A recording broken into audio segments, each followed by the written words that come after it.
আজ আমি উচ্ছের অসাধারণ একটি রেসিপি শেয়ার করব, যেটা নাকি ছোট থেকে বড় সবাই কিন্তু খেয়ে নেবে।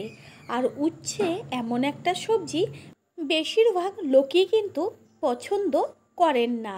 এইভাবে যদি পরিবারের সকলকে করে দেওয়া যায় তাহলে অবশ্যই ছোট থেকে বড় সকলেই খেয়ে নেবে। নমস্কার বন্ধুরা, শ্বশুর বৌমা রান্নাঘর অ্যান্ড ব্লগ চ্যানেলে সকলকে স্বাগত। তাহলে রেসিপিটি কি করে করছি দেখে নেওয়া যাক।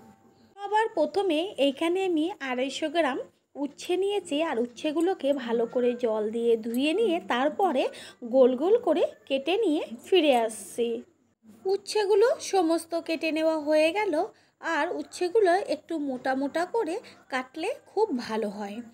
এবার উচ্ছেগুলোকে ধুয়ে নেব, আর উচ্ছের মধ্যে লবণ ও হলুদ মাখিয়ে নিয়ে 15 থেকে 20 মিনিট রেখে দেব। উচ্ছে হলুদ লবণ মাখানো থাক, সেই সময়ের মধ্যে অন্যদিকে গ্যাসের ওভেনে কড়াই বসিয়ে দিয়ে দিচ্ছি অল্প করে সাদা তেল, আর এর মধ্যে দিচ্ছি চিনে বাদাম, ওটা কাঁচা চিনে বাদাম, আর হচ্ছে কাঁচা লঙ্কা 1 ইঞ্চি, আদার টুকরো, আর 8 থেকে 9 কোয়া রসুন দিয়ে ভালো করে গ্যাসের ফ্লেম মিডিয়াম টু লোয়ে রেখে এগুলোকে একসাথে ভেজে নেব।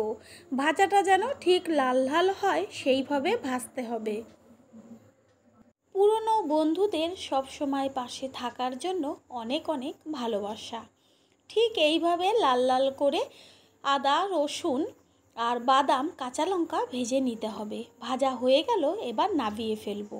আর এদিকেও কিন্তু 20 মিনিট পরে উচ্ছেটার থেকে দেখাই যাচ্ছে যে কত জল বেরিয়ে গেছে। ভালো করে জল চিপে উচ্ছেগুলোকে তুলে নিয়ে তারপরে বেঁচে থাকা তেলের মধ্যে উচ্ছেগুলোকে এবার ভেজে নেব। আর ওইদিকে যে আমি চিনেবাদাম রসুন কাঁচা লঙ্কা আর আদা একসাথে ভেজে নিয়েছিলাম সেটাকে ঠান্ডা করে মিক্সিং জারে পেস্ট করে নেব। সমস্ত উচ্ছেগুলোকে সুন্দর করে ভেজে নিতে হবে, আর উচ্ছে ভাজার ফলে কিন্তু তিতেটা কিন্তু একদমই চলে যাবে। আর হলুদ লবণ মাখিয়ে নেওয়ার পরে যে জলটা বেরিয়েছে তাতে কিন্তু অনেকটাই তিতকুটে ভাবটা চলে গেছে। উচ্ছে ভাজা হতে থাক, ওইদিকে যে মশলাটা রেখেছিলাম সেটা কিন্তু ঠান্ডা হয়ে গেছে। এবার মিক্সিং জারের মধ্যে দিয়ে আর তার সাথে দিয়ে দিচ্ছি টমেটো। এইখানে মাঝারি সাইজের একটা টমেটো ব্যবহার করেছি, এবার পেস্ট করব। যারা একদমই তিতো খান না তারা কিন্তু অবশ্যই উচ্ছেটাকে লাল করে ভেজে নেবেন। আমাদের যেহেতু উচ্ছেটা খেতে সকলেই পছন্দ করে, সেই কারণে আমি কিন্তু অল্প করে উচ্ছেটা ভেজেছি যাতে তিতো ভাবটা একটু থাকে। সেই কারণে উচ্ছেটা নামিয়ে নিয়ে ওই কড়াইতেই দিয়ে দিচ্ছি সর্ষের তেল। তেল গরম হয়ে যাওয়ার পরে এর মধ্যে ফোড়ন দিচ্ছি 1/2 চা চামচ সর্ষে। আর তেলের থেকে ফোড়নটা যখন ভাজা হয়ে যাবে তখন এর মধ্যে দিয়ে দেব কুচিয়ে নেওয়া পেঁয়াজ। আমি এইখানে মাঝারি সাইজের 2টো পেঁয়াজ ব্যবহার করেছি, আর পেঁয়াজটাকে হালকা লাল লাল করে ভেজে নেব। নতুন বন্ধুরা আমাদের রেসিপিগুলো যদি ভালো লেগে থাকে সাবস্ক্রাইব করে দেওয়ার অনুরোধ রইল, ও পাশে থাকা বেল আইকনে ক্লিক করলে পরবর্তী ভিডিওগুলো সবার আগে আপনাদের কাছে পৌঁছে যাবে। এর মধ্যে দিয়ে দিচ্ছি হলুদ, আর পেঁয়াজটা মজে আসার জন্য লবণ দিয়ে তারপরে ভালো করে মিশিয়ে নিতে হবে। মশলা পেস্ট করে নেওয়া হয়ে গেল, এইবার ভেজে নেওয়া পেঁয়াজের মধ্যে মশলাটাকে দিয়ে দেব।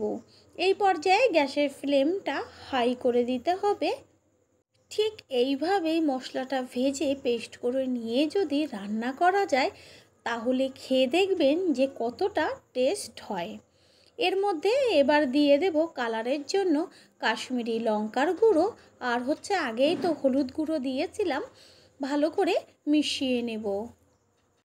মশলা কিন্তু খুব ভালো করে কষিয়ে নিতে হবে। যে কোনো রান্নাতেই মশলা যদি ঠিকমতো কষানো হয় তার টেস্ট কিন্তু হয় দুর্দান্ত। মশলার থেকে তেলটা যখন আলাদা হয়ে যাবে ঠিক সেই সময়ই বুঝবেন যে মশলাটা কষানো হয়ে গেছে। দেখাই যাচ্ছে যে মশলার থেকে কত সুন্দর তেল কিন্তু ছাড়তে শুরু করেছে। মশলা কিন্তু কষানো কমপ্লিট।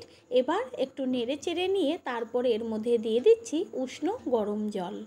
জলের পরিমাণটা কিন্তু অল্প দিতে হবে, যেহেতু উচ্ছে ভাজাতেই কিন্তু সিদ্ধ, সেই কারণে হতে একদমই সময় লাগবে না।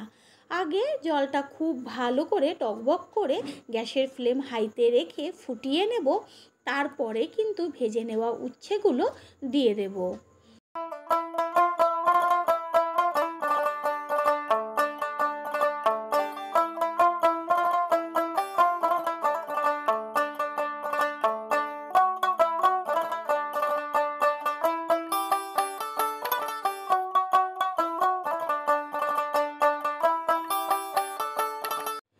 উচ্ছে কিন্তু হয়ে গেছে, আর গ্রেভিটা একটুখানি মাখা মাখা রাখতে হবে, একদম যেন শুকিয়ে না যায় সেটাও খেয়াল রাখতে হবে। এই গ্রেভি দিয়েই কিন্তু ভাত খেয়ে নেওয়া যাবে। তারপরে ভালো করে ওপর নিচ করে একটু নেড়ে চেড়ে নিয়ে এর মধ্যে সবশেষে দিয়ে দেব হাফ চা চামচ গরম মশলার গুঁড়ো, দিয়ে গ্যাসটা অফ করে দেব। তৈরি হয়ে গেল আজকের রেসিপি। আশা করি রেসিপিটি ভালো লাগবে, আর একদিনের জন্য হলেও কিন্তু সেমভাবে করে খেয়ে দেখবেন যে কতটা টেস্ট হলো। রেসিপিটি যদি ভালো লেগে থাকে একটা লাইক, কমেন্ট আর একটা শেয়ার করে অবশ্যই জানাবেন। আপনাদের দেওয়া একটা লাইক ও একটা শেয়ার কিন্তু আমাদের কাছে অনেক অনেক গুরুত্বপূর্ণ। আমার এই রেসিপিটি যদি কেউ ফেসবুক থেকে দেখে থাকেন অবশ্যই চ্যানেলটাকে ফলো করে পাশে থাকবেন। All friend, thanks for watching my video. আপনারা সকলে ভালো থাকবেন, সুস্থ থাকবেন। আবারও দেখা হবে অন্য কোনো রেসিপির এপিসোডে।